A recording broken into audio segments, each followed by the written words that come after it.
Howdy, all you delicious people. I'm here today to review Justice League Gods and Monsters.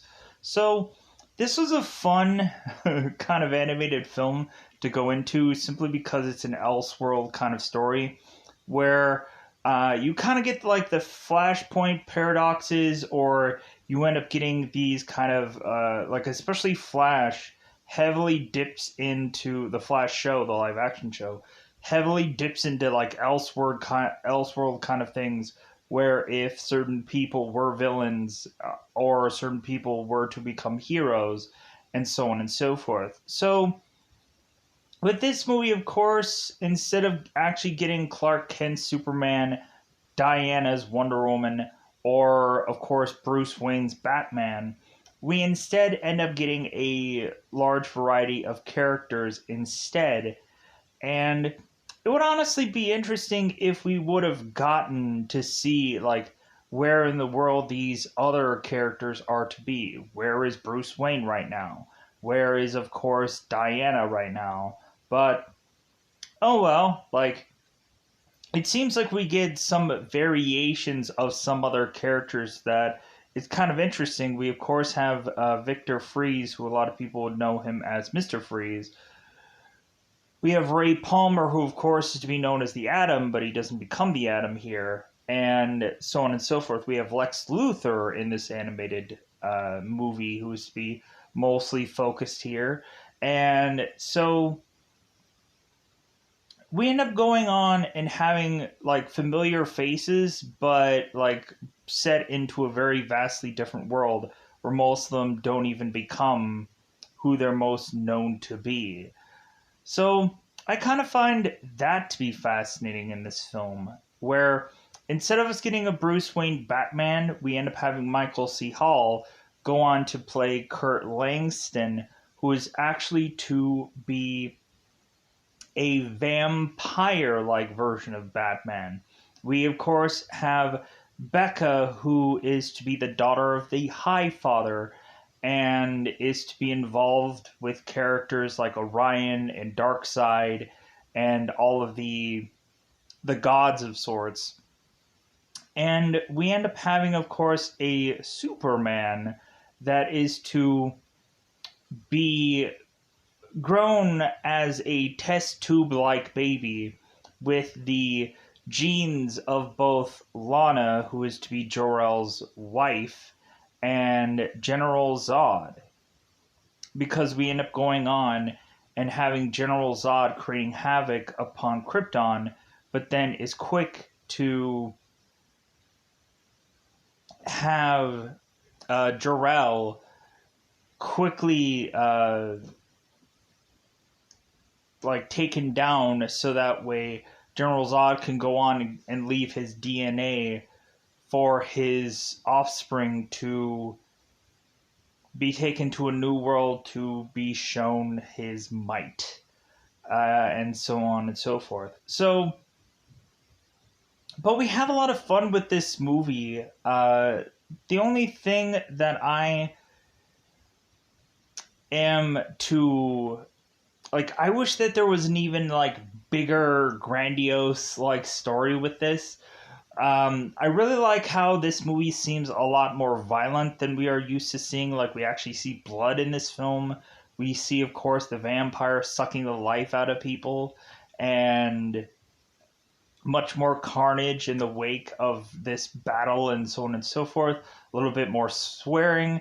This movie is a little bit more adult, and I can enjoy that. I can enjoy that we can finally have a character like Man-Bat actually becoming Batman, and, like, I think that that's a cool approach. I think that's a really interesting approach, and I think it's, like, interesting to have this, like, unique, one-of-a-kind thing of Michael C. Hall lending his voice to this character, because I'm like, man, so technically the same guy who has played Dexter is to technically be Batman in some world. Whether it be a very short burst of a thing, yeah, but nonetheless. So, with that said, like, I would say that this movie is fun, but I do feel like it is a really short film. where, like, I would have liked for there to be, like, a real interesting villain in this story, because I just don't feel that the villain is interesting enough here. And it's a villain that you could probably see coming, maybe, much more so than anything else. Because there's a lot of animated movies where the villain is actually to be much more of a surprise, and you're like, oh wow, like they went that direction. Where in this movie, you're just like, well, I guess like it does make more sense than anything else does. So, with that said, I enjoy this movie just because it's drastically different than any kind of other like DC animated movie out there. I would still grade the fact that I still can enjoy much more like a Justice League Doom, or kind of a very unique like piece that doesn't have to go and dip into the comic books and just straight up just adapt them and just kind of take the lazy way out. I like the fact that we end up getting these unique, one of a kind like stories that is to be put together by a guy named Bruce Timm, who had been heavily in dipping into every bit of every DC animated thing, but then decided to leave for a period of time to then eventually come back with this story. So, with that said, let's go on that double five, because I think it's otherwise that time yet again to go into spoiler time. Spoiler time, it's about that time you do spoil this movie. So, really, I'm trying to figure out a way to, like, I want to make the origin seem important, but, like, I don't know if I'm going to perfectly be able to transition all of the origins within this movie. So, it may just be better off to tell every single origin and then just tell the story. So that could be easier. So, let's go into that. So, Superman's story is pretty easily to do here. Hernan uh, Guara. So, we of course have, like I said, we have Jor-El and Laura trying to send their offspring off to save at least one uh, one thing going off from Krypton, as the usual story is to go. But instead, we have General Zod telling Jor-El that he was the cause of Krypton uh, dying the way it is. And Jor-El was to tell Zod, it's like, well, no, like, you mined into our planet, and that's what created the destruction. And so we had this kind of back and forth battle between one another, or between these two. And so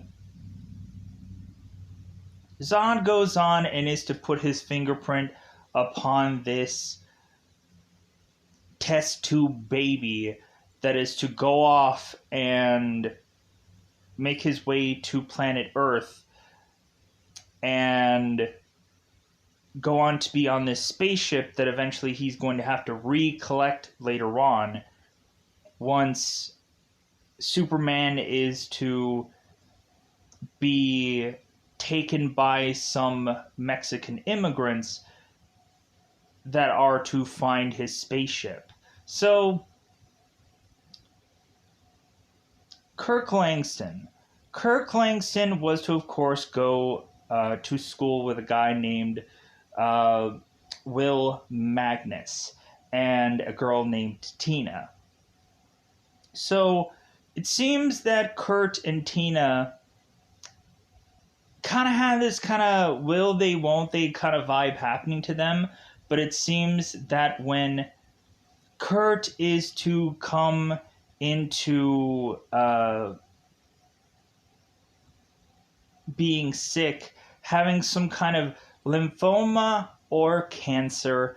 He then is to desperately go and try to figure out the cure of this, going on to try and figure out how to kind of take like bat kind of DNA or bat kind of science and trying to save himself. But it seems that we eventually have Kurt going on to notice that Will is to see these nanites going and building some ship. And so Kurt is to realize, oh my god, like, maybe all I really need is to have these nanites and this bat, like this bat DNA or whatever, mix it together, and like I should be able to come up with this cure.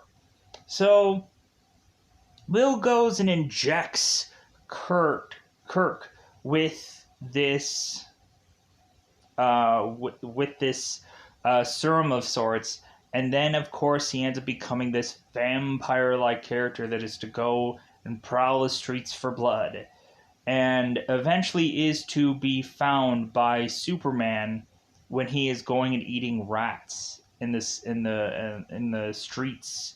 So Becca is to, like I said, be the daughter of the High Father, and we have the High Father and Darkseid trying to put an end to their squabbles, because evidently they're always butting heads with one another, and so they had gone on to decide that Becca is to marry Darkseid's son Orion and put an end to this feud. And so we end up having Becca go and like run away with Orion to have Orion show Becca his like secret place where he goes to think. And so Orion is to give Becca a wedding gift. He is to give her this sword that we end up seeing here that is to have the ability of a mother box, which is to basically say that this girl can teleport anywhere. And this sword is quite also powerful also. So we go on and have this wedding to be put together, and instead the High Father and a number of his people are all to go on and decide to kill off all of Darkseid's people and murder all of them, killing off characters like Granny Goodness and a number of other people that are tied to Darkseid. And so eventually also Orion is to be slain in the crossfires of it all, and Becca is to say, I thought like he wasn't going to get harmed, and High Father is like, well, like he has Darkseid's blood coursing through his veins, like of course he's going to seek vengeance, of course he's going to come after us, and so we just could not let that like happen. So Becca is to decide to go and mother box her way to Earth to get away from all this. And so hence why all three of these characters are all to group up together. So we end up seeing characters like Big Barda, Mr. Miracle,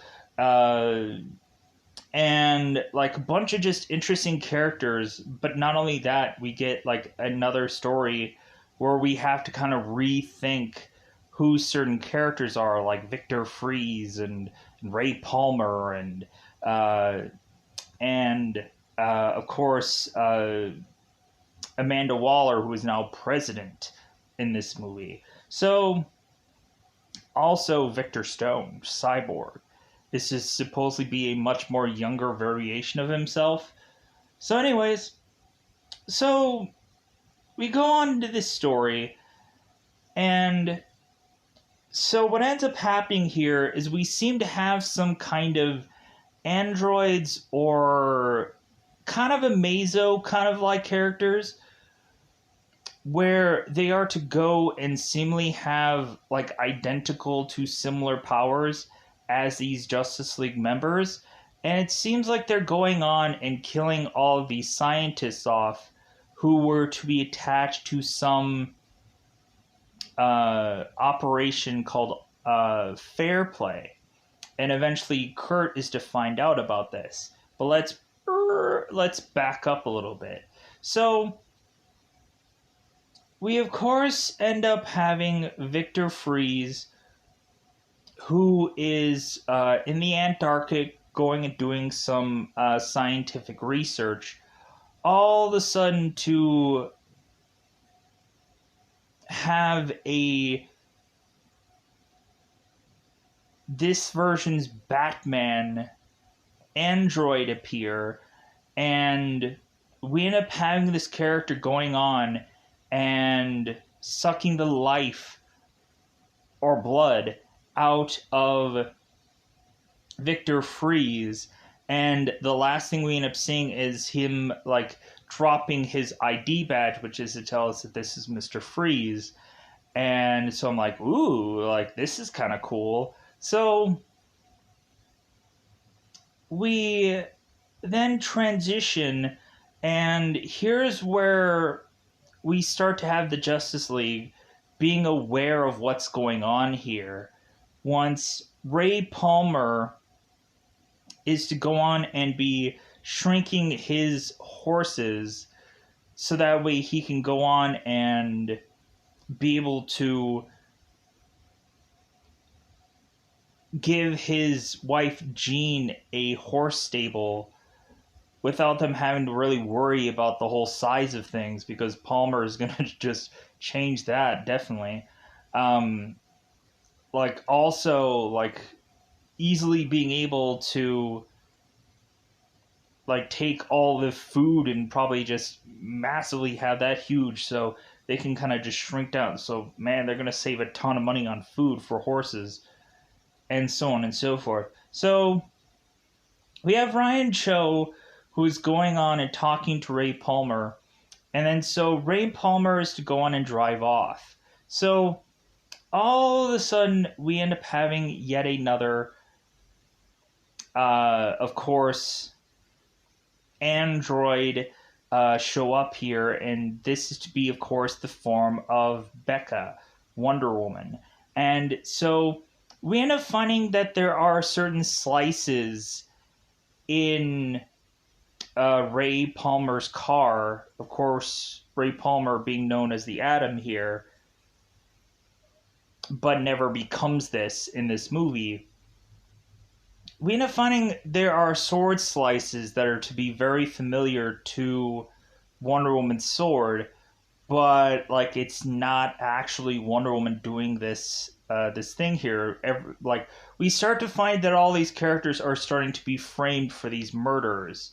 So Ray Palmer is to make his way out of his car to eventually hide into the forest, into the trees somewhere, for all of a sudden his phone to accidentally go off, and this android to appear from behind him, or this metallic like entity appearing from behind him and going and supposedly killing him somehow, stabbing into him, I'm naturally assuming, because it doesn't actually show it. So we have Superman wanting to go on and meet a guy named Silas Stone, who is actually the father of Victor Stone, who a lot of people know him as Cyborg. A lot of people will probably have seen him either in the show Doom Patrol, or possibly had seen him in a number of other things, like the Justice League live action movie, the Snyder Cut, or the otherwise other one, because he's in both. So Silas Stone is going and talking to this version Superman, and Superman is to want to see if Silas can go on and uncorrupt this data file that was sent, or that was left from Krypton, because Superman is wanting to know more about his people. And so all that he is to know is that he naturally assumes that a man that is to look very much like him, General Zod, is to have supposedly been some hero, is what he is to assume, of his people.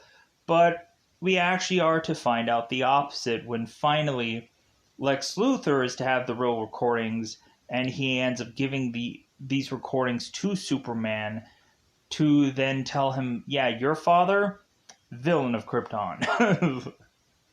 Like, he murdered and killed people and then put his DNA to send you on your way to come here. Like, your father was ruthless, and so on and so forth. So,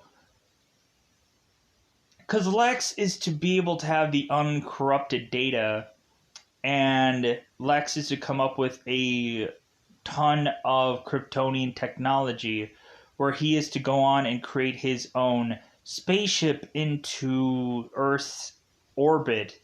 And so we end up going on and having Superman having to fly to Lex Luthor to eventually ask him about fair play, and like kind of curious if he is technically involved in it, because it seems he was the guy that was to orchestrate all this when Lex Luthor was to go on and pluck certain characters or certain people via Kurt Langston's high school at some point.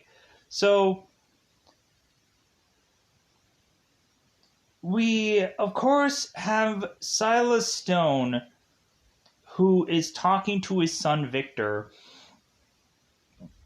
And Victor is desperately wanting to know, like, hey, like, you saw Superman, like, what was he like? And so Silas is like, well, he was tall. And so Victor's like, no, like, did he use his power? Like, tell me anything. And so we also have Victor asking about, like, well, yeah, you also saw Wonder Woman. Like, tell me more about her besides she was tall. And so Silas is like, well... So all of a sudden, Silas is to be going on and be, like, working on these certain laser gadget things, to all of a sudden have him be going on to be met by this Superman android that is to have similar powers to Superman. And so Silas is trying to defend off, of course, this android, but eventually, of course, this guy is to outpower Silas, and is to go on and is to use his heat vision to go on and wipe out both Silas and Victor simultaneously, burning them up. And so when Superman is to make his way to Silas Stone's place, which I'm assuming has to be... it probably has to be Star Labs, because I think normally Silas Stone usually goes on to working in Star Labs, from what I've always ever seen in any number of things. So Superman is to see their skeleton remains, and he's like, oh my god, like, adios mios. So we, of course, have Lana Lane, Lois Lane.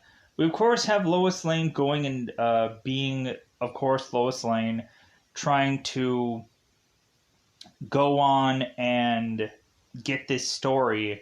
And Superman is like, well, hey, like, you're not a detective. Like, like, what gets you this access? And Lois Lane is like, well, I could have asked you the same thing. And Superman's like, well, touche. So we now go on and, of course, have Becca going on and talking to uh, Steve Trevor, that is to basically be like the guy who is kind of controlling this Justice League, which he's not really doing a good job of it, because in the very beginning of this film, we have Wonder Woman, Batman, and Superman going off and finding a bunker filled with Bronze Tiger, Blockbuster, and Livewire. And supposedly Steve Trevor was trying to desperately ask these guys to, like, hey, like, let's keep some people alive here, and let's also get the data that we need. So we, of course, have these three characters going and murdering everybody, slaughtering everyone. We have, of course, Batman going in and draining the blood of Bronze Tiger and also draining the blood of Blockbuster. Superman goes and takes out Livewire, and so we have like everybody just murdered here. And so when Steve Trevor is to arrive, he's like, oh my god, like, you guys murdered everybody. And so Superman is like, well, hey, like, isn't that great? Like, yeah, we basically gave Amanda Waller the data she wanted. We got rid of a bunch of terrorists to, like, never be out doing this again. Like, it's a win-win. So we end up having Batman, who is to go on and make his way to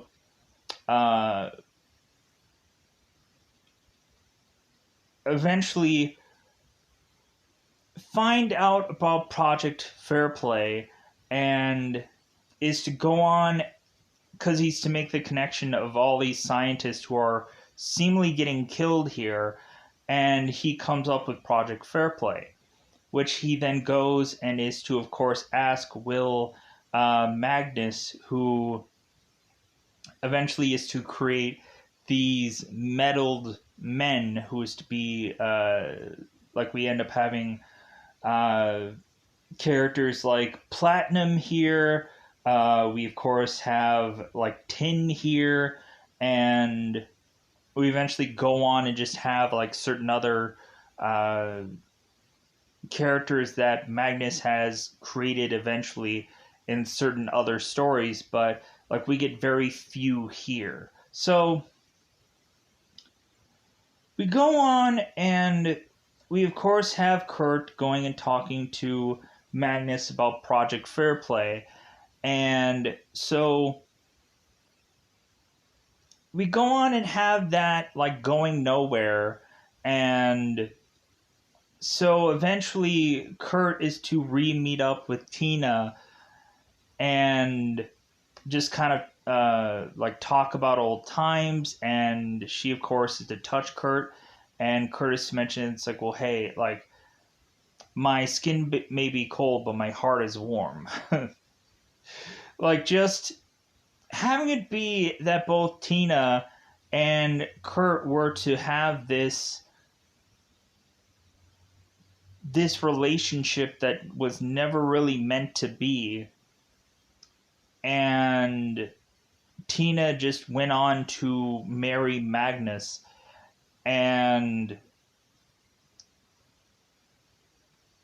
but Magnus was always having to force himself so rigorously to try and come up with a cure for Kirk. And when Kirk and Magnus are to first be talking in this story here, we end up having, of course, both of them kind of, again, going on and figuring out some kind of solution to Kirk's problem still. Having this be kind of like a Bruce Banner Hulk kind of situation here. So we eventually have Becca and Steve Trevor eventually going on and battling one another. And we have Becca, who's to battle Trevor for information, and Trevor is to battle against Becca to then get her. So we of course have Trevor's like, well, this is obviously going to be a losing battle. Like, you're way stronger than I am. And Becca's like, well, you don't know.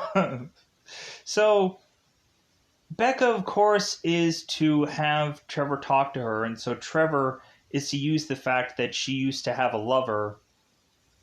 And Becca's like, hey, I told you in a moment of weakness. I told you that. And you're using it against me now. And so that's when, of course, we hit, Wonder Woman's origin story of how she got to be where she is now. So we go on here and we have Superman going and re-meeting up with Lois Lane, having her come into what I guess they would call the Watchtower in this variation of Justice League. And so we have this tower building that Lois Lane is to go into, and no one else has ever gone into this before. And so Lois Lane is going on and is to understand these characters a lot more, and Superman is to go and show her his ship that he went back for and kept, and is to try vigorously to figure out the technology of things. So we then go on to eventually have them try and piece together why all of these scientists are to be killed off and eventually figure out how to stop this. And so we have, of course, Batman having all these scientists in one place who all was to be involved in fair play. And so we have like Thaddeus Savannah, we have Karen Beecher, we have Emmett Hamilton, we have Michael Holt, we have Pat Dugan, Kimoshi Hoshi, John Henry Irons is here, of course. The other Superman is technically here. Stephen Shin, and so on and so forth. So we have all these characters going and talking about Project Fairplay, and then all of a sudden they end up getting attacked by, of course, more of these androids. And so Batman is to come in to try and save them, to slowly but surely have this carnage be unfolded, where a lot of these characters are to be brutally killed off. So, leaving Magnus to go on and being burnt and horrifically, supposedly scarred, to him going on and being hospitalized and basically wrapped in all these kind of bandages, to then have them just be like, oh my god, this is ridiculous. So, with all the evidence that's piling up, and now the Justice League is basically being framed here, we basically have the military force knocking on the Justice League's door, just saying hey, give yourselves up. And Superman's like, no, we're not going to give ourselves up. We want to figure out who the villain is of this story. We want to figure out who the heck is doing all this. We're not going to give ourselves up. So we go on and we have Tina arrive in this tower, and Kurt is to find her, and he's like, oh my god, Tina, you're okay. To eventually find out that Tina is actually another metal man called Platinum. And so she goes on and she is to start to attack Kurt and knock him out. So we go on here and let me pause here for a second. Alright. So we now have it found out that Platinum is to make her way to get to Magnus and inject him into have him be able to become a metal man himself, so that way he can go on to try and take down Batman. And so Magnus is, of course, is to tell us the reason why he is actually here. And we have Magnus, who is to say that he is going to take the technology of Superman with his ship and create the ability to control everyone's minds to create world peace. Or did really just create everybody under his control. So we have Lex Luthor, who is to appear here to try to prevent this all from happening, and kind of convince Steve Trevor what is actually going on here. And because both Wonder Woman and Superman are trying to make their defense outside this tower from this military force, and it seems like they're bleeding, getting beaten up pretty badly by Trevor and the military force here, but Lex Luthor has to come in to eventually justify to them what's going on. Because an android was to appear in Lex Luthor's ship, and he conveniently was to be able to teleport away in time to save himself from his ship getting blown up, forcing them to think that Superman was to go on and kill Lex Luthor from outside of his ship. So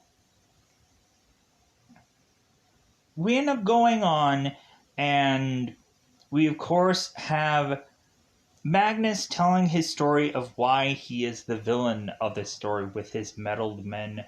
And he, of course, is to say that Tina was so infatuated with Kurt, consistently going on and on about like Magnus, help Kirk, save Kirk, cure Kirk, whatever. And so Magnus eventually just lost his freaking mind and had enough.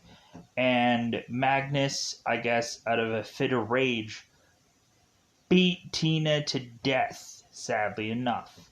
So Magnus, after going and doing that, realized that what he is to do next, and realized that he was to go on and recreate Tina as Platinum, and then go on and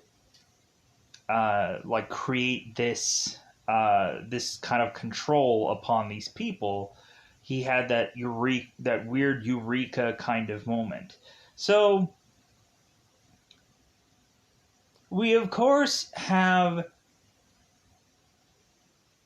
now Superman and Wonder Woman making it back to eventually go and try to fight off these androids.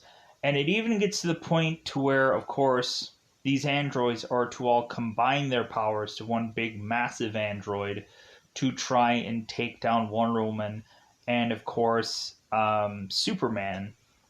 And so eventually what ends up happening here is that, of course, like, the good guys are to technically win here. And we eventually end up having Kurt go and take down Magnus and go on to destroy him, even though Magnus is to kind of reform himself. Kurt is to eventually come up with a solution that is to take down Magnus and completely wipe him out. And then we end up having, of course, everybody going and figuring out a solution to take down these androids and so on and so forth. So eventually, at the end of this, we go on and we have Lex Luthor, who's to give Superman his Kryptonian technology back. And we end up having Superman who is to go on and say, like, you know what? Like, maybe we should go on and not have to kill everybody. Like, maybe we should go on and try to become better heroes here. And so we go on and have Lex Luthor like convincing these superheroes. It's like, well, yeah, like you should become better than who you are. And so that is to kind of have this turnaround story at the end of this where eventually they're going to go and do right. So with that said, I think I'm going to conveniently get out of here. Um, Story's really interesting. I really enjoyed it. I like this variation of an Elseworld kind of thing. So so yeah, I think I'm going to get out of here. Bye everybody. Bye everybody.